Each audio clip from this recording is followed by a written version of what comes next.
stock of money held by the public of an economy at a point of time.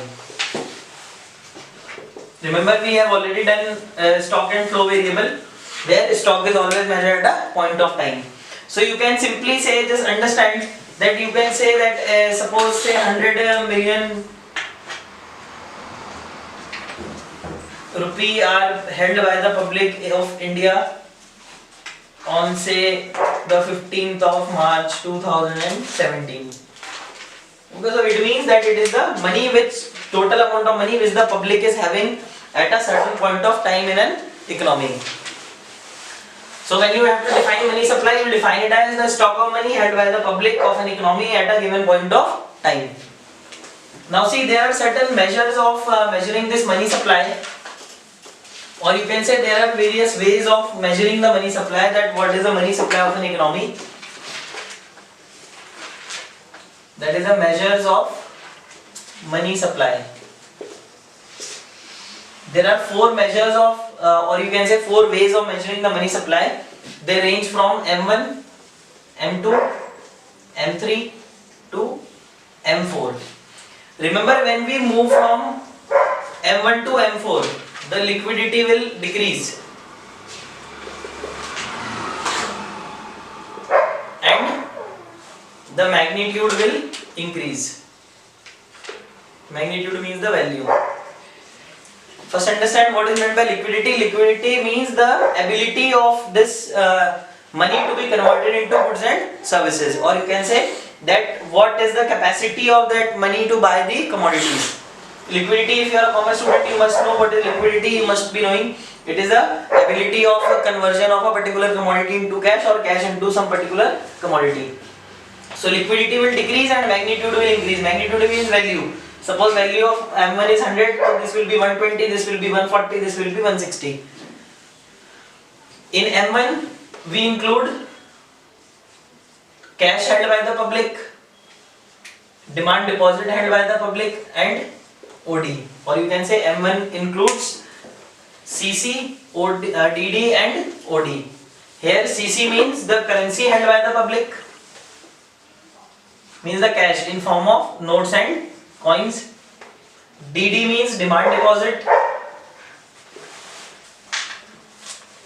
Demand deposit is the money which you can withdraw at any point of time, that you have deposited into a bank, like the money into your saving bank account, which can be withdrawn at any point of time. While the opposite of demand deposit is term deposit, which can be withdrawn only after a certain period of time, like a fixed deposit or a recurring deposit. And OD here means other deposits.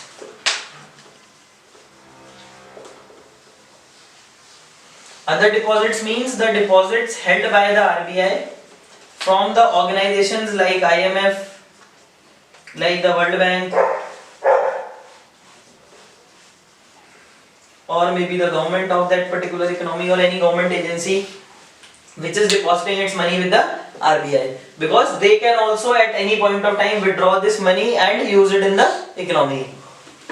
Okay, so three main components of M1 are currency, note and coin, that is note and coin held by the public, DD, that is demand deposit. Again I am repeating, demand deposit is the deposit in the bank which can be withdrawn at any point of time. There is no restriction on withdrawing it. And OD is other deposits, which means the deposits of the various agencies kept with the RBI. This is the most liquid form of money supply. The next approach to money supply is M2. M2 means M1 plus the saving with post office. Okay, means all the three components of M1 and along with them the saving with the post office. You must be knowing that the people in India, they can deposit their money with the post office as well, or you can open an account with the post office as well. But there is certain limitation of this account in the post office. Say for example, you will not get a checkbook. Means you cannot pay anybody through that particular account. You do not get any ATM card. Okay, there is a limitation, you cannot do online banking. Like if it is a demand deposit kept in a bank, then you can use it even at 12 o'clock midnight, because there is there are sources where it can be accessed. But with this post office saving, there is a restriction that only in the working hours of the post office you can go and withdraw the cash, and then you can use that cash. But you cannot pay anybody directly, like maybe through a checkbook. So it means that the liquidity has decreased. Then next is M3 approach, that is M1 plus the term deposits. Term deposit means the fixed deposits, all the deposits which can be withdrawn only after a certain period of time. Like suppose a FD is going to be matured after 2 years, so that is also included. But actually now the liquidity will be lesser because that money can be used only after 2 years. It cannot be withdrawn at this point of time. So we can see that as we are moving from M1 to M2 to M3, the liquidity continuously decreases and magnitude will keep on increasing because more things are being added. Then the last and the money is a measure which is having the maximum magnitude is M4. That is M1 plus term deposits. Sorry.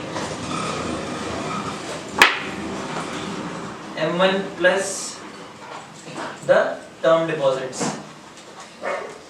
Okay, so it means that it includes all the four: M1, M2, M3 and the term deposit. Like you can see in M3 we had M1 and term deposits. Then in M2 we had M1 and the post office deposits. So when I say M1, it means already I am including the post office deposits and I also include the term deposits.